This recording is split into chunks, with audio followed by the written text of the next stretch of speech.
मित्रांनो नमस्कार। जय महाराष्ट्र। लोकसभेची निवडणूक आता तोंडावर असताना जागा वाटपाचा जो तिढा आहे तो तिढा सुटताना काय दिसत नाही।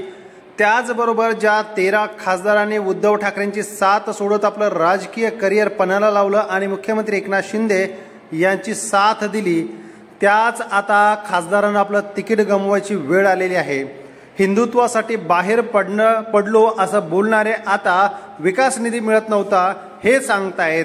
कुठेतरी मध्येच आता यांच्या विचारधारा बदलत गेलेल्या आहेत। तर दुसरीकडे एका ठाकरेंना हरवण्यासाठी भारतीय जनता पक्षाला शिंदे गटासारखा एक गट बाजूला घ्यावा लागला आणि शरद पवारांची राष्ट्रवादी फोडावी लागली। तर दुसरीकडे मनसे पक्षालाही सोबत घ्यावं लागलं आणि छोट्या मोठ्या सहकारी पक्षालाही सोबत घ्यावं लागतंय। त्याचमुळे आता बदलाचं वारं भारतीय जनता पक्ष घेतय आणि याच ठिकाणी ठाणे जिल्हा जो शिवसेनेचा बालेकिल्ला होता, भाजपाकडून आनंद दिघे साहेबांनी तो मिळवला होता। या ठिकाणी संजीव नाईकांनी प्रचार सुरू केलेला आहे।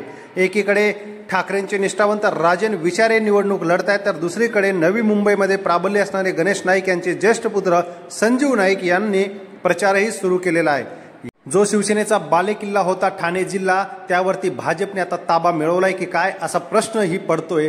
ठाणे हातातून गेल्याचं जवळपास निश्चित होते। संजीव नाईकांनी प्रचार सुरूही केलेला आहे आणि येणारी लोकसभा निवडणूक जवळपास संजीव नाईकांनाच मिळते। यामुळे शिंदे गटात प्रचंड नाराजी असून लवकरच राजकीय भूकंप होऊन बरेच नगरसेवक साथ सोडण्याच्या तयारीत आहेत।